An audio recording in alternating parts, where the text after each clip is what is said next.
What going on, guys? Commander here, and welcome to my spoiler review of Star Wars: The Last Jedi. Now, again, this video is going to contain excuse me. Right, that was good. That was good. Let's start that one again. Right. What going on, guys? Commander here, and welcome to my spoiler review of Star Wars: The Last Jedi. Now, again, just to say that again, spoiler alert, this video will contain spoilers. Now, just on the back of the last video that we did, which is the spoiler-free review, there's certain things in there that I need to visit because of the spoiler stuff. But some of the things, like, I'm not going to go through the entire story because that'll take too long. So, how this is going to work, so I'm going to say the story as quick as I possibly can, and for each... And I'm going to go through the characters as they would do in groups, as their arcs do. So we've got Luke, Rey, and Kylo, Finn and Rose, Leia, Poe, and Holdo, and Snoke. The reason why Snoke's slightly separate is because he didn't actually have his own arc, and I just want to talk about him separately anyway. So basically, how the story goes, if you don't know, at the start of the film, we have the Rebel base being attacked by the First Order. First Order the Rebellion Resistance manages to get away from the First Order. When they jump back out of hyperspace just outside of Crate, the First Order decides they're going to follow them, and rebels are basically burning fuel and trying their best to get away for as long as they possibly can. Then Finn and Rose go off to find a master code breaker to try and get the First Order off their tail on Canto Bight, which they then come back to try and fight the First Order, and they end up getting captured. Luke and Kylo Ren's trying to fight his inner conflicts with Snoke, as Snoke's being really mean to him, and he's trying to fight the light and the dark. Back on Arc 2, Rey is trying to convince Luke to train her and to come back and fight for the Resistance. Luke, because of what Kylo Ren did and his guilt for Kylo Ren turned to the dark side, he is very reluctant to do so, and he tries to explain to Rey why he doesn't want to, although in the end he says he's going to give Rey 3 lessons of teaching her the ways of the Force. She then does that. He then still refuses to go back to fight with the Rebellion or the Resistance, so Rey goes back and fights. Get this massive battle on Crate, which we then have everybody coming in to fight, including Kylo Ren, Rey, and Chewbacca with the Falcon. And then Luke comes up, makes a distraction, and then we have him showing that he's a Force ghost or a Force projection. Then so the Resistance was able to escape. Kylo Ren is very angry about this, and then Luke sadly dies at the end of the film.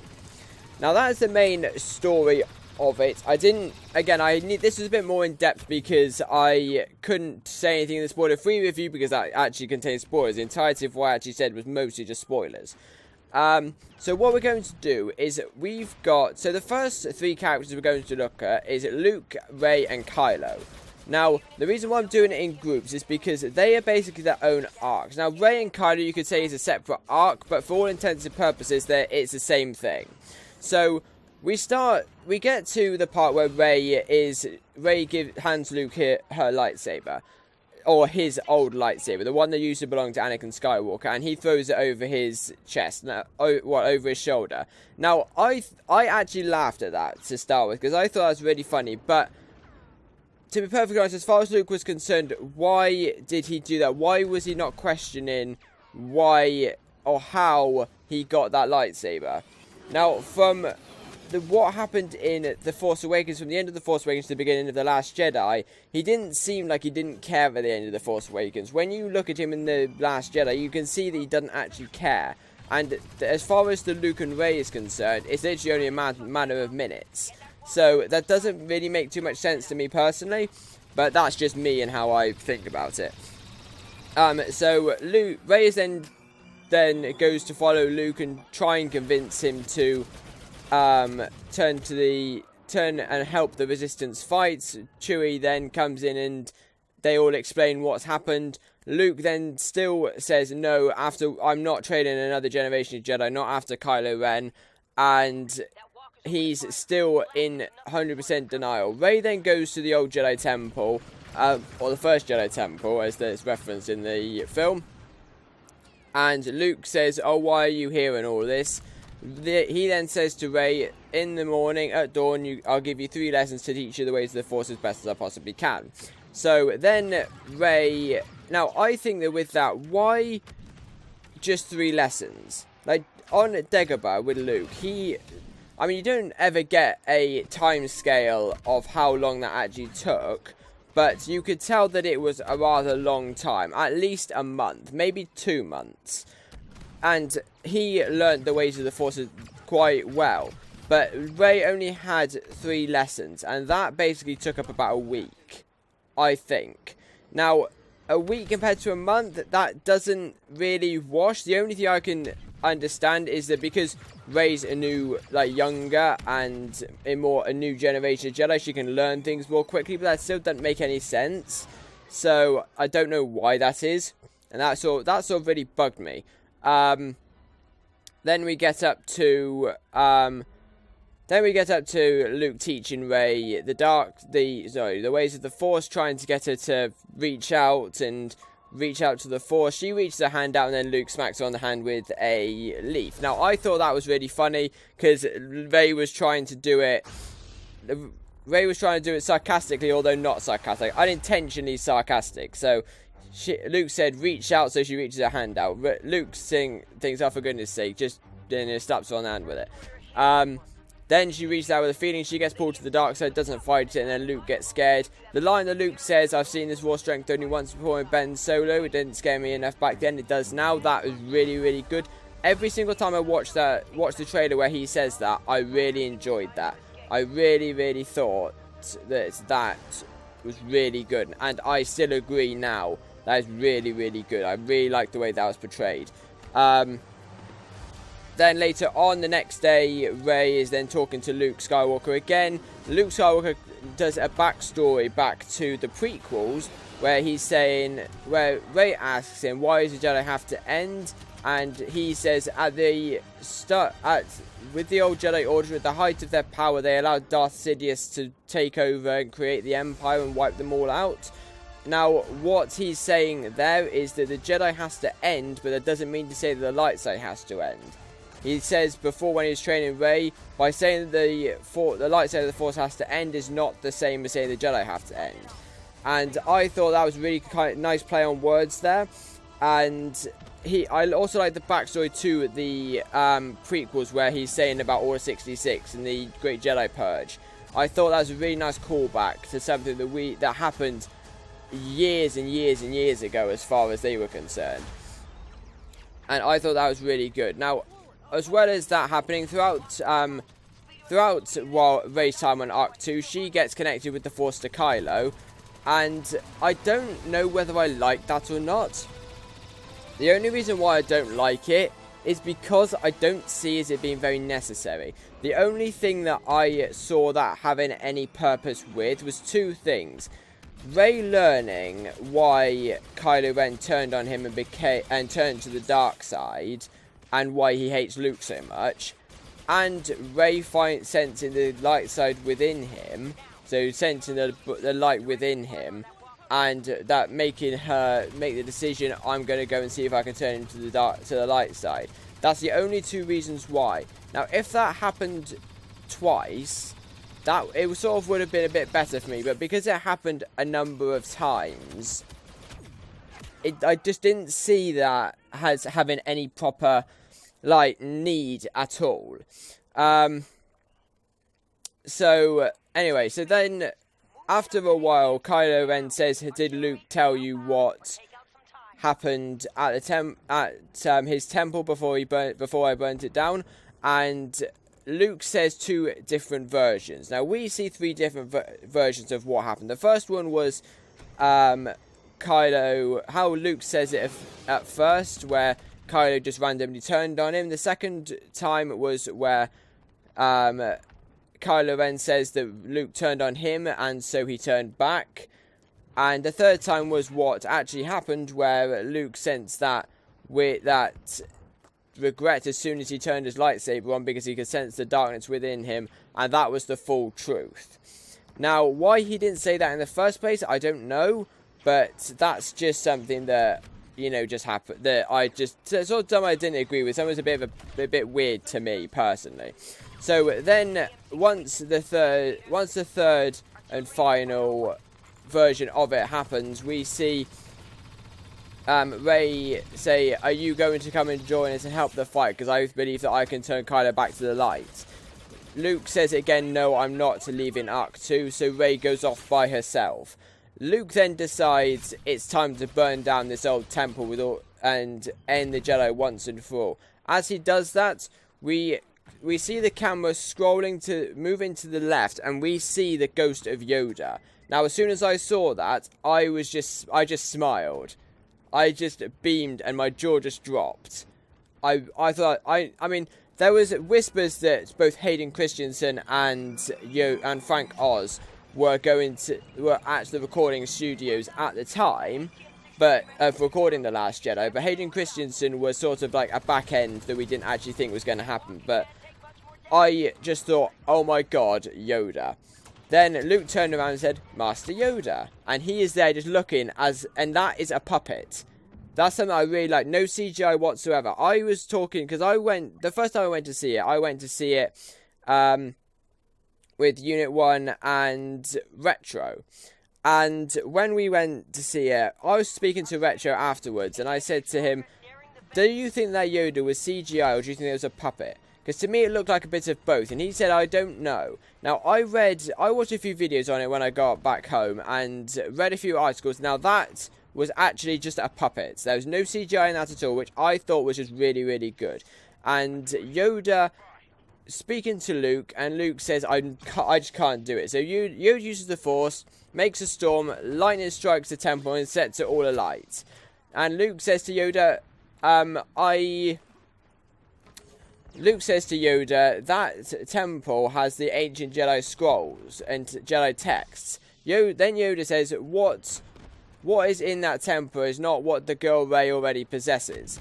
And Luke, which we now know is that she's got the scrolls. She took the scrolls out of the temple, put them in the Falcon before she left. So she could teach herself. Because Luke wouldn't teach her, so she would teach herself. And then Yoda says to Luke, our failure is what makes us who we are. Now, as soon as I heard that, I thought, that is one of those things that you see in Star Wars, in the original trilogy, that's one of those life lessons. One of those life lessons, like Luke said, Yoda said to Luke back on Dagobah in Empire, do or do not, there is no try. You know, I just love that. I love that entirely. It was brilliant. So then they started just talking. There's a few bits and bobs that were sort of like important, but not really very important. Then we cut to Rey going to find Kylo Ren aboard Snoke's ship, and so Rey gets into an escape pod and flies down to Supreme Leader Snoke's capital ship, lands in the docking bay, and immediately gets captured. Now, something I didn't really find that very good in this film, and this little bit of this film of The Last Jedi, was that Rey got captured straight away. Now, something that I've really wanted to see from the start of, from all the Star Wars films that we've seen, we've only ever seen it once, is a lightsaber being used on real people. In the sense that you use the lightsaber and make an effect on stormtroopers, you know, an armored trooper. So in Return of the Jedi, we did see Luke Skywalker using his lightsaber on some of Jabba's minions, but, you know, we never really saw that properly. We saw it a lot in the Clone Wars, which is actually what I liked. And we saw it in Episode 3 during Order 66 when Yoda and Obi-Wan were attacking the clone troopers. But it never really was there very often. Now, something I really wanted was for Rey to get out her lightsaber and attack stormtroopers and then be captured by Kylo, who then force freezes her and captures her and then takes up to Supreme Leader Snoke. To me, that bit where she gets captured straight away was just too quick. And maybe it's because it's an excuse saying her force abilities are not very well up together, so she gets captured easier. I don't know, but I really wanted her to be fighting the stormtroopers and then get captured because she's overwhelmed. That's just how I hoped that would have gone, but it didn't. So anyway, now we'll see Rey taken up to Snoke's throne room by Kylo, and we see Snoke taunting Rey, trying to get her to turn to the dark side. Rey then refuses, and Kylo Ren is told by Snoke, if you kill Rey, you will have redeemed yourself in my eyes, from Snoke. And so Snoke makes this massive speech like, I cannot be killed, you cannot kill me. And Kylo has got his lightsaber, he's turning it, and he's also turning his hand by his side. Now, what I liked was how what Snoke was saying was a parallel to what Kylo was doing. And he was saying, I cannot be defeated, and he was saying my apprentice turns his lightsaber and activates it on his one true enemy. The lightsaber activates, but it's actually raised and it kills Snoke and splits him in half. Now, what I didn't like about that was the fact that he died. I don't like that he died in this movie. Now, something makes me think that he didn't die, and I'll explain more about that at the end of this review, because there's one standout moment that I noticed the second time around, which made me think, oh, hang on a second, there's something weird going on here. But we see Kylo Ren and Rey go at it with the Praetorian Guards. Now, that was the single most best moment in the entire movie for me. That action sequence lasted, yes, it lasted for quite a little while, but it was non-stop action. That was action that I could have watched for about half an hour and just continue to sort of juice it up and get it. Like, I could have, it's like a bottle of Coke. You know that what you'll drink, if you drink a litre of Coke, you know you're not supposed to, and you know that it's not very good if you drink all of it, but the more you drink, you just want to keep it going, and you don't want it to stop. You know, or at least it is for me anyway. So anyway, they defeat all the Praetorian Guards, and then Kylo then says to Rey, will you join me? And Rey says, no, I'm not joining you. I'm not joining something that I'm trying to fight. And so then Rey grabs her lightsaber from Kylo Ren with the Force, and they're both, Kylo Ren and Rey, trying to force pull it to each other, and eventually it snaps and breaks. Now, there is going to be a split off at this point, so we're now going to go to the bit with the Resistance. Now, the Resistance, has got jumped to hyperspace. They come out of hyperspace just outside of Crate, and they jump out of hyperspace. And now, what I liked about this bit, especially when I went to see it in 3D the other day, the sound that they make, and the sound deafening, the sound silencing as soon as the Star Destroyers come out of space. I thought that was really, really good and a really nice touch. Now, when we see the fight scene down on the Korean Korean cruiser, what I liked about that was that Kylo Ren was there trying to fight his feelings, because he wanted to kill his mother Leia, or General Organa, but he ended up not doing it, and then 2 TIE fighters came in beside him and sent missiles down and blew it up. Now, for me personally, I would have been satisfied at that time with saying, okay, that's the end of General Organa, because Carrie Fisher's now passed away. I thought, no, that's not necessarily the most fitting end to her, but I would, if she had died there, I would have been satisfied saying, okay, that's perfectly fine. I'm not going to quarrel about that, because it's probably the easiest way for them to kill her off. But But no, later on, literally only about 5-10 minutes after that, we see General Organa flying around in space, she opens her eyes and she force pulls herself towards the ship. And she's then in a sort of like a coma, in a sense. Then the Resistance realizes that they're burning fuel. They haven't got a lot of fuel left. They realize the First Order's tracking them. So then they move towards. Then they just keep going and keep going and keep going. Now, something I didn't like about this is that it sort of dragged on a little bit too much. And yes, it wasn't too much, and we had enough of each other bit of action to keep this moving, to keep it like not draggy. But I can just sense that little bit of drag out, especially after watching the second time. I realised that it just dragged a bit, just a bit too much.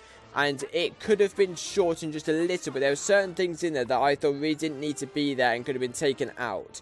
Like a lot of this business with Vice Admiral Holdo and Poe, a lot of that arguments could not necessarily be in there. Because that made Holdo look like a bit of an annoyance and a bit of a bad admiral.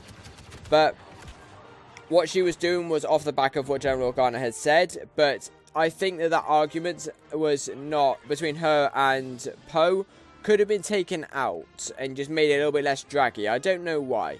It's just something that I felt, especially the second time watching it.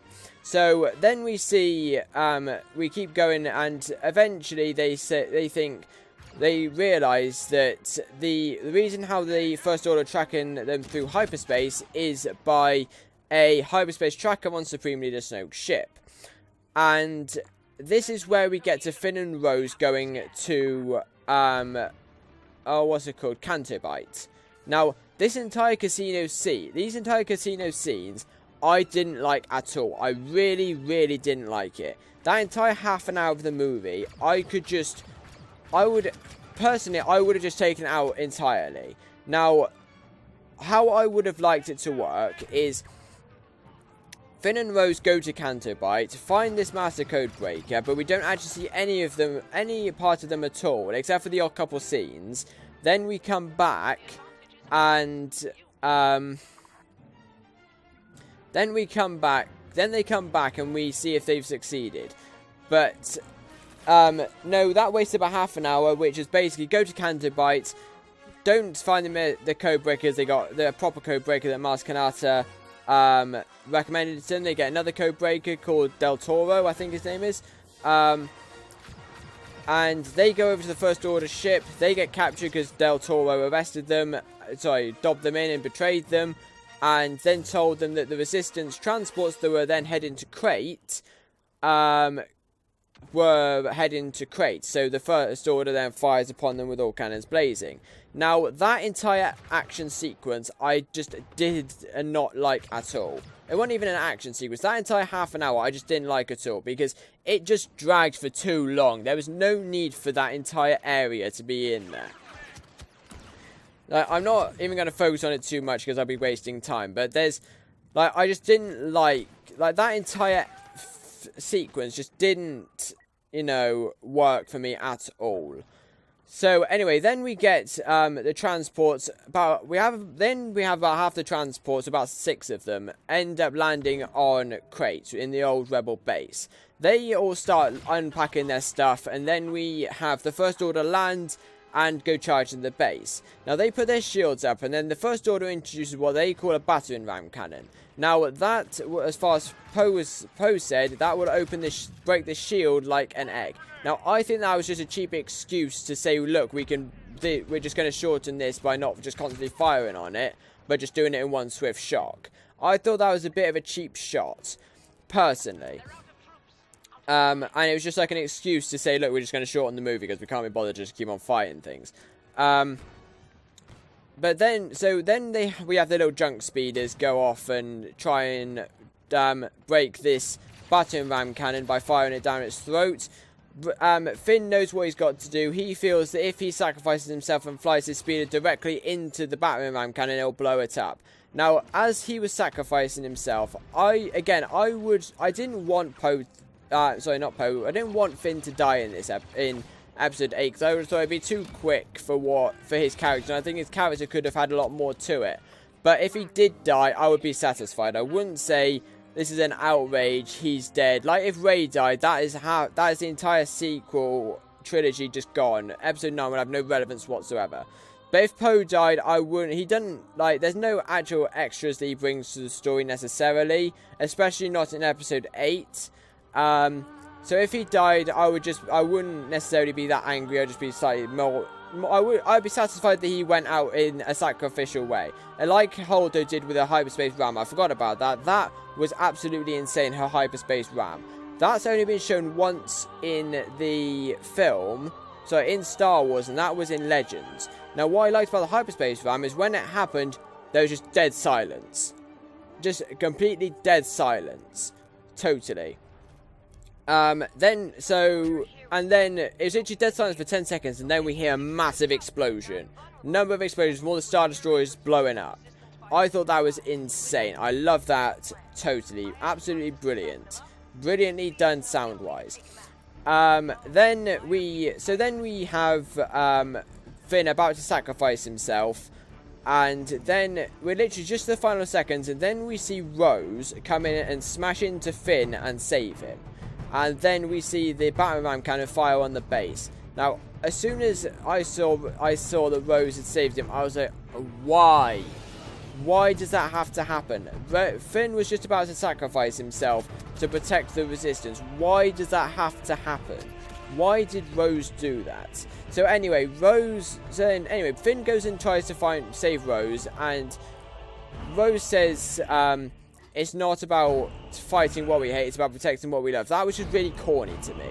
I didn't like that because it was very corny. It's very typical for what you would see for somebody to say just before they died, or essentially what they thought had died. But just before Rose died, Rose kissed Finn. Now, when I saw that the first time, I didn't have any emotion towards that at all. When I watched the original trilogy for the first time, I saw the romance between Han and Leia as actual meaningful, and I sort of had not like a strong emotion to that, but I could put emotion to that. It's like the prequels. The emotion in the romance in the prequels was so stilted. As soon as some romance happened and some heartbreak happened, you just didn't care. Now this is what it's like with Finn and Rose. As soon as Rose kissed Finn, I was just sat there. I just didn't do anything, because it was not that it was stilted like it was in the prequel trilogy. It was just that we just didn't care at all. We had half an hour of a useless plot line that we had with Finn and Rose, and by the end of it, we just didn't care.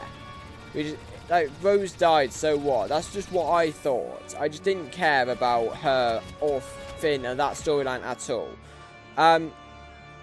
So anyway, then we go back into the Resistance. They know they've pretty much lost because the First Order is going to be attacking straight away. Leia says we've lost all of our hope. No, the galaxy's lost its hope. And as soon as she said that, both times I went to watch it, both times she said that, that shit shivers down my spine. I thought that was really good. Just that one line just sent shivers down my spine both times that I watched it, and I thought that was brilliant. And then we cut to the corner and we see somebody walking forward. Now the first time that I watched it, I thought that's Luke, he's come back. And then I saw a close-up of him with the light shining on so we could see his face, and I thought something's not right here. He's changed his clothes and he's cut his hair. Now I think that the talking between Luke and Leia was really, really good and really emotional, and I felt emotion with that. And I thought that was done really, really well. So then we get to Luke going to face Kylo Ren, and something else that made me think that it wasn't proper was that Luke had his old lightsaber, which got destroyed by Kylo and Rey. So anyway, Kylo goes out and faces.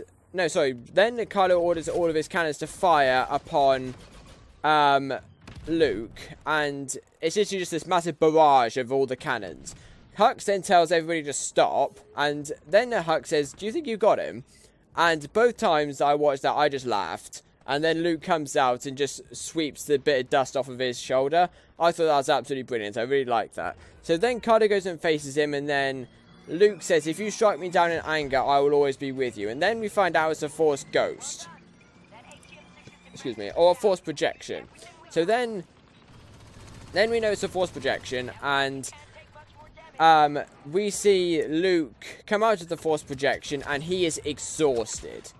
He is absolutely exhausted. Then we cut back to Kylo, and he turns around to the base and shouts "no," and it's really muffled.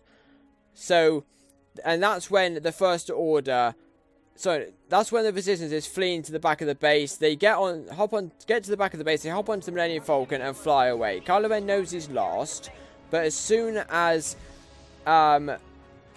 Rey is just about to shut the bay doors for the Millennium Falcon, she looks down, and Kylo looks up when he's in the Resistance base, and they see each other like they did earlier. Now, the reason why I don't think Snoke is dead is because when Rey was in with Kylo and Snoke, he said, "I was the one who forced the connection with you."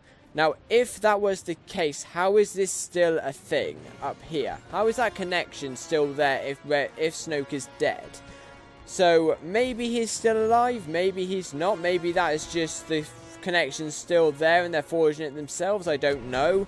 But maybe Snoke's alive, maybe he's not. I personally think that he is, personally. So, then the Millennium Falcon takes off, and we cut back to Luke, who is then sitting with his legs crossed on the meditating stone, looking up at the twin suns. Now, I thought that was absolutely brilliant. It was absolutely amazing as a reflection back to A New Hope, where he looks at the twin suns on Tatooine. I thought that was absolutely brilliant. Then he just disappears, and he becomes one with the Force and becomes a Force ghost. Now, I thought it was a really nice ending to Luke, although I don't think he should have died. I don't know why they made him die, because he was, like, if he died when he was exhausted, that would have been a bit more understandable, because he basically lost the will to live after concentrating so much. But he was actually fine sitting on that stone, and he recuperated himself. So I don't know why he had to die. Unless Yoda said something to him when he was talking to him, but I don't think that's very likely. So then we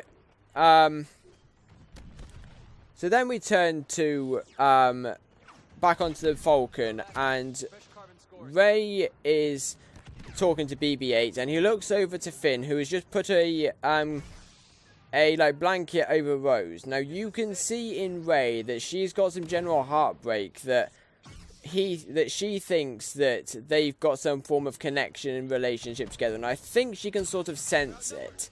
I think she can sense that connection with them, and is generally quite heartbroken. Now, I don't think it's jealousy, and I hope it's not, because that might be a tool for dark sideness in Rey.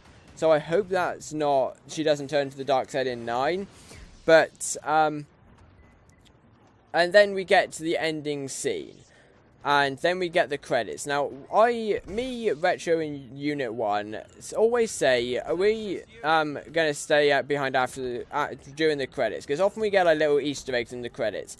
After the main credits are gone, there was something in the credits, and I thought it was absolutely brilliant. And it said, "In love and memory of our princess, Carrie Fisher." And as soon as I thought that, I just thought that's just topped the entire movie off. What a great way to top the movie off.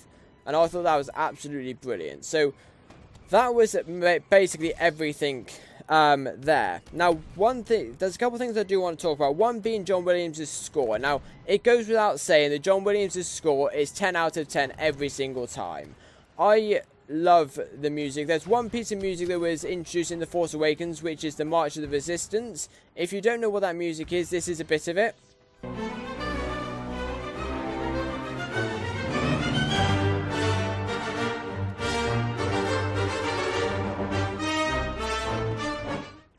Right, that is my most favourite music piece from this new trilogy, from The Force Awakens and this episode.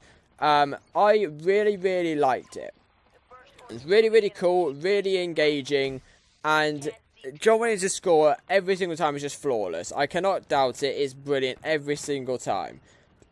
Now the next thing I want to talk about is episode 9. Now where does the Last Jedi leave us for episode 9? Because we've lost Carrie Fisher, Luke is dead, Han is dead, and they basically killed off all of the original characters. So we've literally got Rey and Finn and all of the old Resistance heroes, and because Carrie Fisher's no longer with us, and she's actually still alive as far as the story is concerned, what are they going to do for 9? So I'd like to see how that goes. I saw a review on YouTube, and he said, I'm not particularly too interested in 9, to be perfectly honest, because where can they go with it? And I actually agree. So I don't know how that's going to go. So anyway, that is about we have time for in this video here. I hope you guys have enjoyed it. If you did enjoy it, don't forget to smash that like button and hit that subscribe button for more awesome gaming content. And I shall see you all later.